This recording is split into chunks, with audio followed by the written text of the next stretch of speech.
আজ দিনটা খুব মেঘলা। সকাল থেকে ঝিরিঝিরি বৃষ্টি হচ্ছে। ঋতুপর্ণা দেবী উনুনের সামনে বসে কাঁচা ভিজে কাঠ দিয়ে উনুন জ্বালানোর চেষ্টা করছেন, কিন্তু কোনোভাবেই উনুন জ্বলছে না। তিনি বিরক্ত হয়ে বলেন, উহ বাবা, এই কাঠ তো জ্বলতেই চাইছে না। আমারই হয়েছে যত জ্বালা। এভাবে আগুন জ্বলে আর আজ রান্নাই হবে না। বুড়ো হয়ে মরতে গেলাম, এই দুর্দশা শেষ হলো না। কোনো রকমের রান্নাবান্না শেষ করে তিনি তার 5 ছেলে রমেন, সুরেশ, অলোক, বিমল ও অশোককে খেতে দেন। খাবার খেতে খেতে রমেন বলে, মা, এ কি রুটি করেছো? এ তো খুব শক্ত রুটি, এ তো দাঁত দিয়েও ছেড়ে যাচ্ছে না। হ্যাঁ মা, সবজিতেও তো ঝাল মশলা তেল কিছুই বোঝা যাচ্ছে না, শুধু ধোঁয়ার গন্ধ বেরোচ্ছে। এই সবজি দিয়ে রুটি খাওয়া যায়? শোন, তোদের যদি খেতে ইচ্ছা যায় তাহলে তোরা খা, আর না তো খেতে হবে না। রোজ রোজ তোদের এই নাটক না আর আমার সহ্য হয় না। এতই যদি ভালো মন্দ খাওয়ার ইচ্ছা, তাহলে বিয়ে করে বউ আন। বউ রান্না করে দেবে, বউয়ের হাতের খাবার খাবি। আমি বুড়ো মানুষ, একার পারি না, বুঝলি? আচ্ছা ঠিক আছে, তুমি মেয়ে দেখো, আমি বিয়ে করব।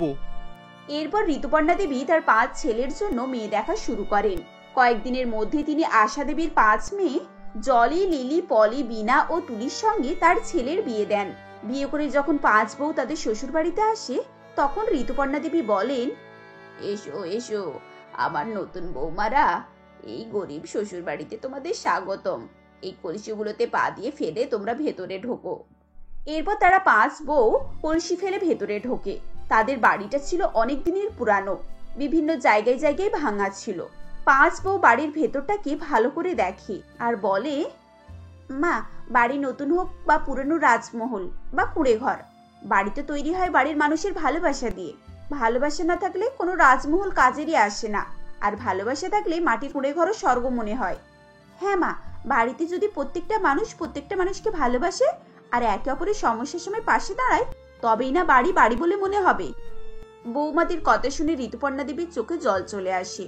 কিছুক্ষণ পর জলই বিছানায় চকলেটের প্যাকেট দিয়ে তৈরি একটি মাদুর দেখতে পায় এবং বলে, মা, এটা কি চকলেটের পেপার দিয়ে তৈরি? দেখতে তো খুব সুন্দরই লাগছে। হ্যাঁ মা, এটা চকলেটের পেপার দিয়েই তৈরি। এবছর শীতে আমাদের অনেক কষ্ট গেছে। বিছানায় বেছানোর আর গায়ে দেওয়ার মতো কম্বলও ছিল না, তাই তোমাদের স্বামীরা যে চকলেট ফ্যাক্টরিতে কাজ করে, সেখান থেকে এই চকলেটের পেপারগুলো এনেছিল।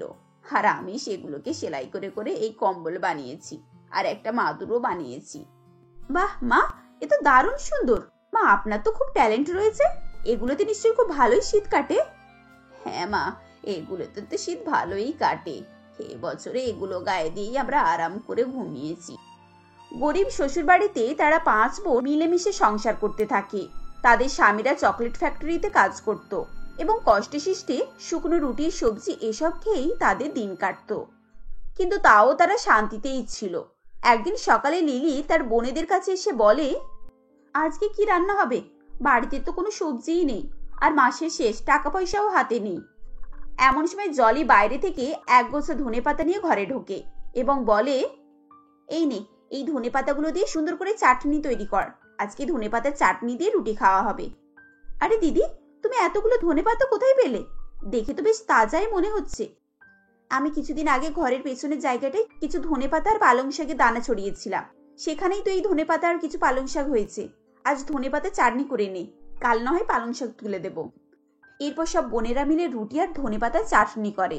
ও সবকিছু দেখে ঋতুপর্ণা দেবী বলেন, আমি অনেক ভাগ্য করে তোমাদের মতো বউ পেয়েছি। তোমরা ব্যবহারে যেমন ভালো, তেমনি কাজকর্মেও খুব গুণী। আমার এই গরিব সংসারকে তোমরা এত সুন্দর করে গুছিয়ে রেখেছো। এরকম পরিস্থিতিতে আমি থাকলে হয়তো শুকনো রুটি খেয়েই দিন কাটাতাম, কিন্তু তোমরা কিভাবে সংসার চালাতে হয় তা ভালো করেই জানো। উপরওয়ালা আমাদের সুখ শান্তি দিক। ঋতুপর্ণা দেবীর 5 বৌমা মিলে ঘরের সমস্ত কাজকর্ম সুন্দরভাবে করত। কখনো ঘুঁটে দিয়ে, কখনো পাতা জোগাড় করে, কখনো কাঠ কেটে রান্নাবান্নার ব্যবস্থা করত। তাদের পুরনো বাড়ি যখনই কোথাও থেকে ভেঙে যেত, তখনই তারা সঙ্গে সঙ্গে কাদামাটি, গোবর এসব দিয়ে সেই জায়গাটি মেরামত করে দিত। এভাবে একদিন লিলি তাদের ঘরের দেওয়ালে ঘুঁটে দিচ্ছিল। ঠিক সেই সময় ঘরটি নড়ে ওঠে। তখন সে তার দিদিকে গিয়ে বলে, দিদি, আমাদের বাড়িটা না একেবারে নড়বড়ে হয়ে গেছে। এ আর কদিন চলবে তারও ঠিক নেই। আমাদের উচিত এবার একটা নতুন বাড়ি তৈরি করার। নতুন বাড়ি তো খুবই দরকার, কিন্তু একটা নতুন বাড়ি তৈরি করতে গেলে তো অনেক টাকা খরচ করতে হবে। আমাদের সংসারের যা অবস্থা, তাতে আমাদের দুবেলা খাওয়া পড়াতেই কষ্ট হয়ে দাঁড়ায়। এমন অবস্থায় আমরা নতুন বাড়ি কিভাবে তৈরি করব বল? জানি না পরিস্থিতি কখন ঠিক হবে। আমার তো খুব ভয় করে, যে কোনো মুহূর্তেই বাড়িটা ভেঙে পড়ে যেতে পারে। তখন আমরা আমাদের বয়স্ক শাশুড়িকে নিয়ে কিভাবে দিন কাটাবো বলো? তুই এত চিন্তা করিস না, সবাই যখন আছে কিছু না কিছু একটা ব্যবস্থা হয়ে যাবে। সেই সন্ধ্যাবেলায় হঠাৎই কালবৈশাখী ঝড় শুরু হয়, চারিদিকে অন্ধকার হয়ে যায়। আকাশের এরকম রূপ দেখে ঋতুপর্ণা দেবী চিন্তিত হয়ে পড়েন এবং মনে মনে বলে, হে উপরওয়ালা, এবার মনে হয় আর রক্ষে নেই। যেভাবে কালো হয়ে মেঘ এসেছে, তাতে মনে হয় এই বাড়িটাকে উড়িয়ে নিয়েই চলে যাবে। এই বলে ঋতুপর্ণা দেবী তার 5 বউকে নিয়ে তার বাড়ির এক কোণে গিয়ে বসে পড়েন। কিছুক্ষণের মধ্যেই প্রবল বাতাস শুরু হয়, তারপর শুরু হয় বাজ পড়া এবং বৃষ্টি। ধীরে ধীরে বাড়ির এক ধার থেকে ভাঙতে শুরু করে। ঋতুপর্ণা দেবী 5 বৌমাকে নিয়ে তাড়াহুড়ো করে বাড়ি থেকে বেরিয়ে আসেন। তারা বাইরে বেরিয়ে আসার প্রায় সঙ্গে সঙ্গেই বাড়িটা ভেঙে পড়ে যায়। ঋতুপর্ণা দেবী হতাশ হয়ে মাথায় হাত দিয়ে বসে পড়েন। এরই মধ্যে তার 5 ছেলে ফিরে আসে। তাদেরকে দেখে ঋতুপর্ণা দেবী কান্না চোখে বলেন, দেখ বাবা, আমাদের কি দশা হয়েছে। শেষমেশ আমাদেরকে পথে বসতে হয়েছে। এবার আমরা কি করব, কোথায় যাব? ঘরের এরকম পরিস্থিতি দেখে সবাই খুবই হতাশ হয়ে পড়ে। এমন সময় জলি তাদের ভাঙা ঘরের কোণ থেকে চকলেটের পেপারের কম্বল বিছানাটা নিয়ে চলে আসে। তোমরা এভাবে ভেঙে পড়ো না, এখন আমাদের উচিত একটা ভালো জায়গা দেখে রাতটুকু আশ্রয় নেওয়া। চলো এগিয়ে যাই, কোথাও ভালো জায়গার খোঁজ করি। জলির কথা শুনে সবাই এগিয়ে যায় এবং একটি বড় গাছের তলায় আশ্রয় নেয়।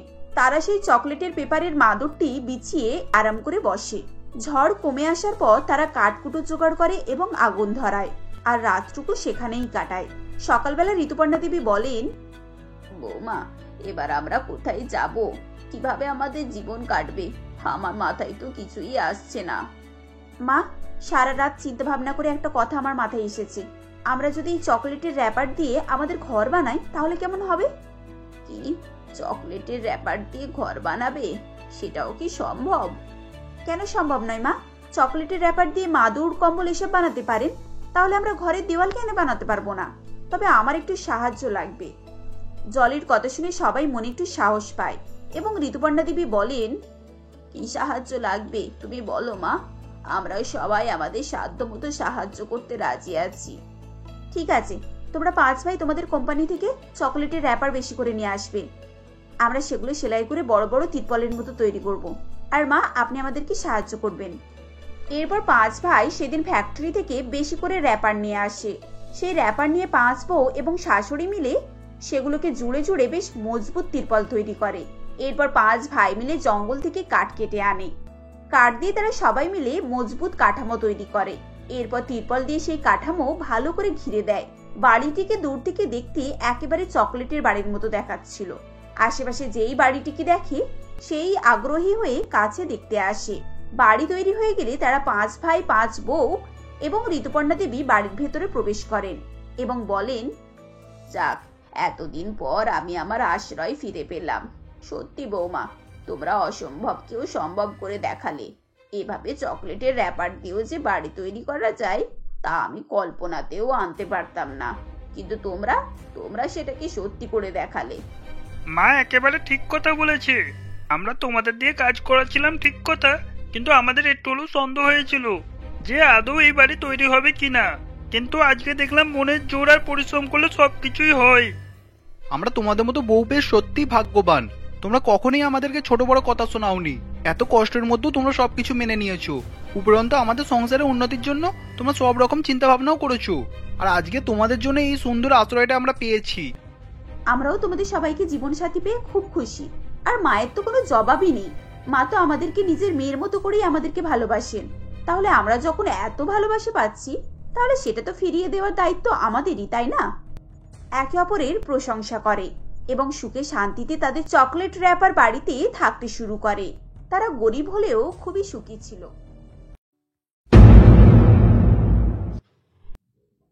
স্বপ্না দেবীর 2 মেয়ে রূপালী এবং মিতালি কলেজে পড়াশোনা করত। রূপালীকে দেখতে শুনতে বেশ ভালো ছিল এবং তার গায়ের রং ফর্সা ছিল। এই নিয়ে তার খুবই অহংকার। সে প্রতিদিন আয়নার সামনে দাঁড়িয়ে ঘন্টার পর ঘন্টা সময় নিয়ে তৈরি হতো। এমনই একদিন সে আয়নার সামনে দাঁড়িয়ে গান করে। এমন সময় স্বপ্না দেবী সেখানে আসেন এবং বলেন, এ কি, তুই এখনো দাঁড়িয়ে দাঁড়িয়ে এভাবে সাজছিস? তোর না আজ পরীক্ষা? ওদিকে তোর বোন সারা রাত ধরে পড়াশোনা করেছে, সকালে উঠে বাড়ির সব কাজকর্ম করেছে, ওকে দেখে শেখ কিছু। ওহ মা, সকাল সকাল কলেজ যাওয়ার সময় এত বিরক্ত করো না তো। সেজে গুজে কলেজে না গেলে কেউ আমাকে দেখবে? তুমি জানো কলেজের অর্ধেক ছেলে আমাকে দেখার জন্যই রোজ কলেজে আসে। ছি ছি ছি ছি ছি, তোর লজ্জা করে না মায়ের সামনে এরকম ধরনের কথা বলছিস? এতে লজ্জার কি আছে মা? যেটা সত্যি সেটাই তো বলছি। এখন সরো, আমাকে যেতে দাও, না হলে আমার দেরি হয়ে যাবে। এই বলে রূপালী কলেজে যাওয়ার জন্য বেরোতে যাচ্ছিল। এমন সময় মিতালি তার কাছে আসে। মিতালিকে দেখে সে বলে, এ কি বোন, তুই এটা কি জামা পরেছিস? তুই এটা পরে কলেজে যাবি? দেখ, একই তো তোকে দেখতে কালো, তার উপরে এই ধরনের জামা কাপড় পরলে তোকে আরো খারাপ লাগে। আমার এই ধরনের কাপড় পরতেই ভালো লাগে, তোর মতো সব জামা কাপড় আমাকে মানাবে না। এটা তুই ঠিক বলেছিস, এই জামা কাপড়ে শুধু আমার মতো ফর্সা সুন্দরীদেরই ভালো লাগে। তোকে আমার সাথে নিয়ে গেলে আমার মান সম্মান চলে যাবে, তুই পরে আসিস কেমন? এই বলে মিতালি সেখান থেকে চলে যায়। মিতালি এমনই ছিল, সে সবসময় রূপালীকে তার কালো রঙের জন্য কথা শোনাতো এবং সারাদিন নিজের রূপচর্চা নিয়ে ব্যস্ত থাকতো। অন্যদিকে রূপালী খুবই কর্মঠ মেয়ে ছিল, সে সারাদিন তার মায়ের কাজে সাহায্য করত। একদিন মিতালি তার বান্ধবী সুরঞ্জনার বিয়েতে যায়। সকাল থেকে সে সমস্ত কাজে সুরঞ্জনার মা নমিতা দেবীকে সাহায্য করে। কাকিমা দেখুন তো, এই দিকটি কেমন সাজানো হয়েছে? এই তো খুব সুন্দর হয়েছে মা, সকাল থেকে তুই আমার অনেক উপকার করেছিস। তুই না হলে আজকে যে আমি কি করে সব কাজ শেষ করতে পারতাম উপরওয়ালাই জানে। এ কি কাকিমা, আমি তো আপনার মেয়ের মতোই, কাজ করতে খুব ভালো লাগে আমার। আর কিছুটা কাজ বাকি আছে, আপনি সকাল থেকে কিছু খাননি, গিয়ে কিছু খেয়ে নিন, আমি এই দিকটা সামলে নিচ্ছি। এই বলে মিতালি আবার কাজে লেগে পড়ে।